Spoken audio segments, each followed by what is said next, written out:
Suspense. And the producer of radio's outstanding theater of thrills, the master of mystery and adventure, William N. Robeson. Among the great classics of radio drama, none is more memorable than Three Skeleton Key, although few who have heard it would remember it by that title. To them, it is simply that story about the rats. And that it is, an unforgettable experience in horror. We repeat it now because we can't help ourselves. We like to scare as well as you like to be scared. Listen then as Vincent Price stars in Three Skeleton Key. A tale well calculated to keep you in suspense.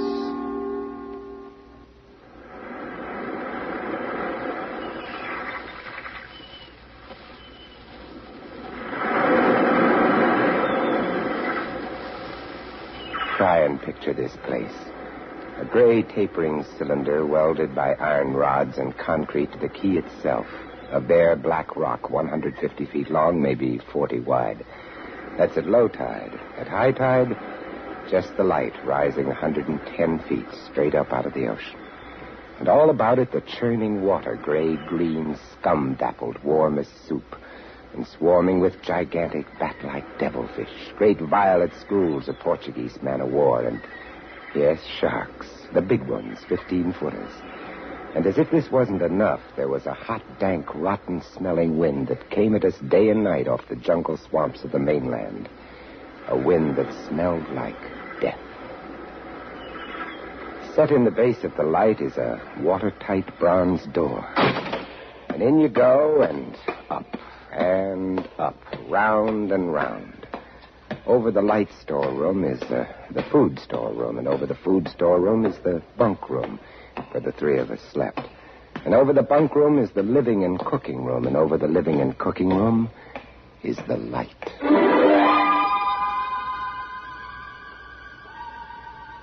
She was a beauty, balanced like a ballerina on the glistening steel axle of her rotary mechanism. My companions in the light were an odd and opposite pair. Big Louie, the head man who hardly ever talked, and Auguste, who never stopped. But it wasn't a bad life, especially at night when the others were snoring in their sacks 2 levels down. Usually there was nothing to see across the starlit water, for most ships knew better than to come close to Three Skeleton Key. But one night, gazing out across the phosphorescent combers, I noticed something show for a second in the revolving light. Something far off. A 3-master. A big one. About half a mile off and coming down out of the north-northwest, coming straight for us.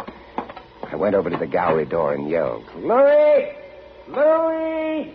What is it? Ship headed for the reef!" I'll be right out. I had the glasses out now. I couldn't read her name, but I could see her quite plainly. All sails set, the foam creaming away under her bow, her beautiful lines. But why didn't she turn? Every time our light turned, it hit her with the glare of day. A ship? Where? Northwest. The light will touch her in a moment. Can't they see? Look at her. She just keeps coming on. Oh, the squareheads. What is it? What is it? Watch northwest, August. Huh? I know what it is. The Dutchman. The Flying Dutchman. She is derelict. That's it. Derelict? Abandoned. Crew left her for some reason or other, but instead of sinking, she's gone on, running before every wind. She'll not run long. Not with these reefs to break her up. Beautiful ship. Now, why would men leave a beautiful ship like that? Impossible. Absolutely impossible. What? Here, take my glasses. They're stronger than yours. All right. What is it you're... Breath rose in my throat. The decks were swarming with a dark brown carpet that looked like a gigantic fungus, but undulating, and on the masts and yards were hundreds, no, thousands, no, I don't know, an inestimable number of tremendous rats.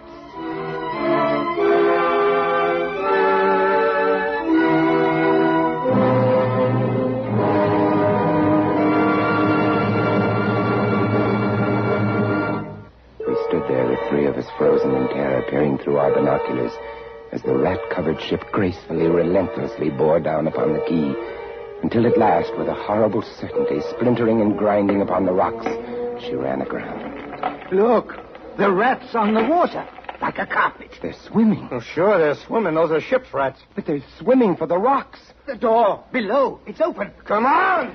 And down we went, racing down the stone stairs, taking them 3 and 4 at a time. Scared? You bet we were scared. Suppose you get the windows. Maybe they can climb. We don't know. All right, Chief, but hurry, hurry. You see them? No. Yes, I do. We're up at the other end of the rock. Look at them. Millions. And they smell us. Here they come. Close the door. I can't. It's stuck. Oh, here. Let me. Oh, move, you. Heave. Made it. Well, that was close. One got in. What? Look, there. Get him. Watch it, Eden. Kick him. No. Brute. He was as big as a tomcat, bigger, and his eyes were wild and red, his teeth long and sharp and yellow. He went for us, starving, ravenous, and we fought him, fought that one rat all over the room. It was, oh, believe me, I do not exaggerate, it was like fighting a panther. I got him. As we ran up the winding staircase, we passed the tiny windows of the various levels, and every one was covered with a thick, wriggling, screaming curtain of brown fur. The air of the gallery was thick and fetid with the stink of them.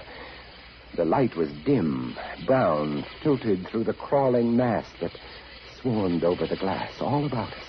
We could not see the sky, nothing but them. Their red eyes, their claws, their wriggling, hairy snouts, and their teeth.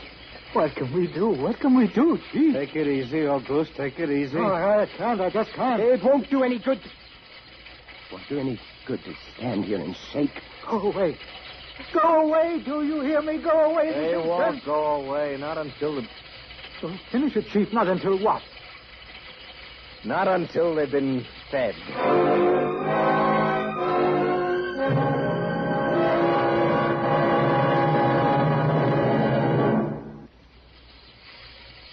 All day long, we sat there in silent horror, watching the writhing mass trying to reach us through the glass, and then at last it began to get dark.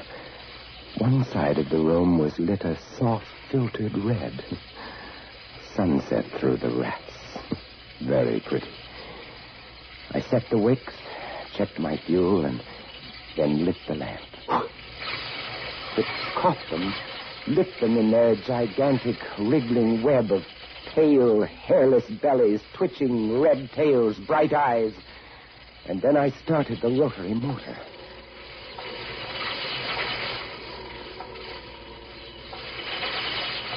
The light drove them mad. As she swung slowly and smoothly about, she blinded them in the fierce, stabbing bar of light, moving continually about, ever turning, ever touching, ever moving around and around, and they twitching and shuddering, eyes flaming when they were struck by the light, blinking and twinkling like the stars of hell.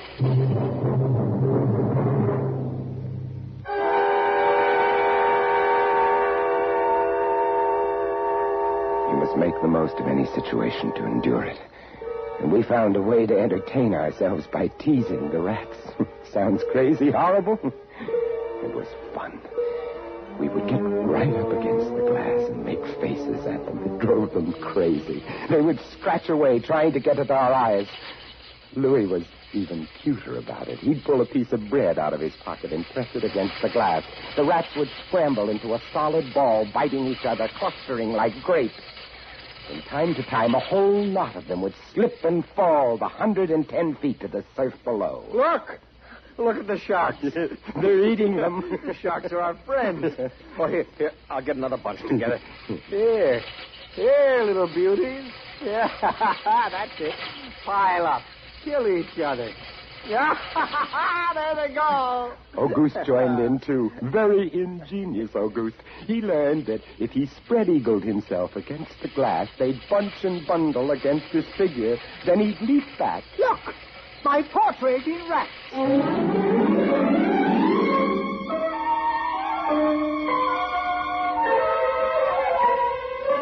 I went off watch about midnight, and I was just falling asleep when I became conscious of a new sound. I couldn't figure it at first, so I got up, lit the lamp, and went to the window.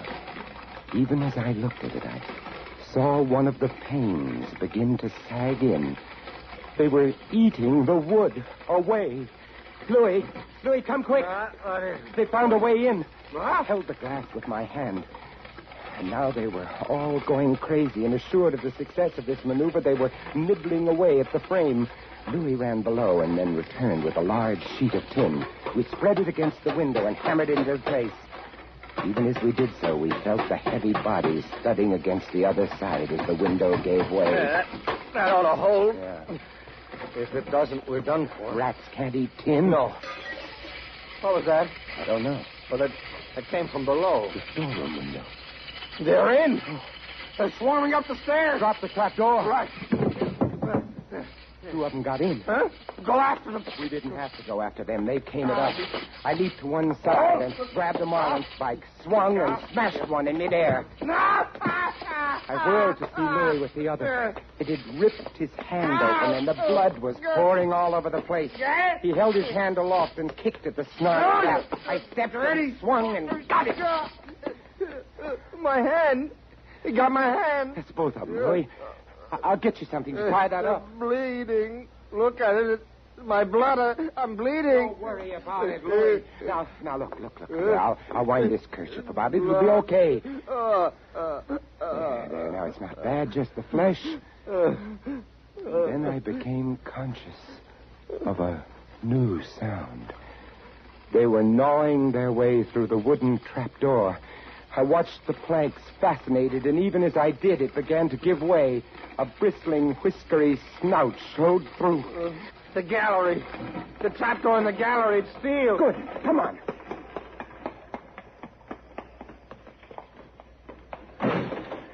We made it. We lay across the trap, exhausted, while below us the rats took over the entire tower. I could hear them howling and fighting over our food supply, our water, our leather, and all about us the others screamed and glared in at us, swaying in a tangled mass, hypnotized by the ever-turning light.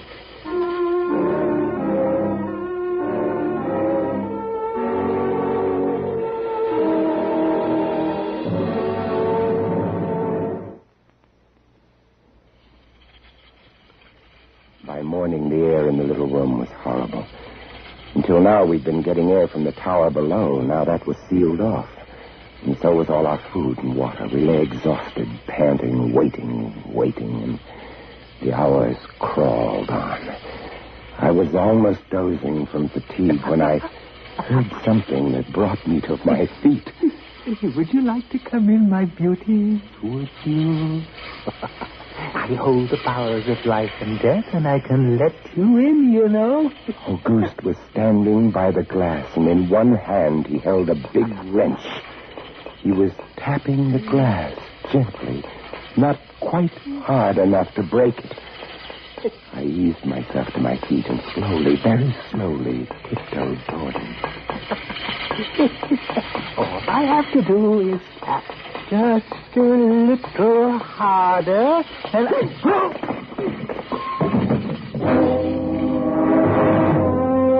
So there I was, a lunatic and a coward for company, and all about watching our little drama, the rats.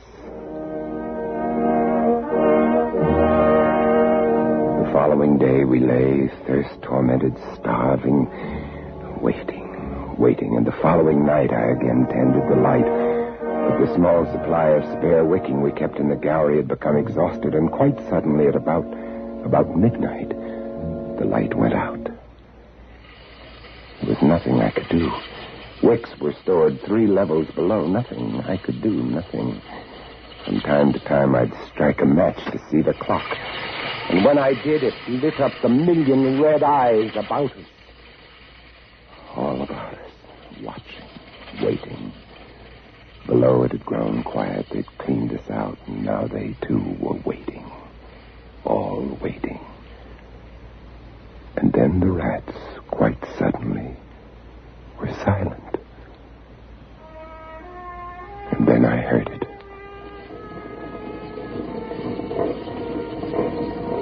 then I saw the sky and the stars. The rats were gone. I went to the glass. Out there on the water, a small freighter, a banana boat, came softly and innocently at us. The light was out. They didn't know. I wanted to open the windows to call out to them, to warn them somehow, but I was afraid. What if the rats were hiding from me, tricking me? And so I waited. She grounded very softly on a reef not 200 yards from the quay. Grounded so gently that the man playing the cornet, was he a passenger, a crewman off watch, didn't even stop playing. They tried washing her back off. I could have told them to save their fuel. The tide was rising, would have floated her free. And I waited. That's all. That's the story. The sun came up and there wasn't a rat on the whole quay. Every last one of that terrible army had deserted us, gone back to sea on their new ship. Auguste, insane asylum, he never recovered. And Louis, they took him into Cayenne where he died of blood poisoning from his bite. Life on Three Skeleton Key isn't bad these days, but sometimes when I see a strange vessel approaching, I get a little nervous. Can you blame me? Somewhere on the seas, there's a little banana boat without a crew. That is, without a human crew.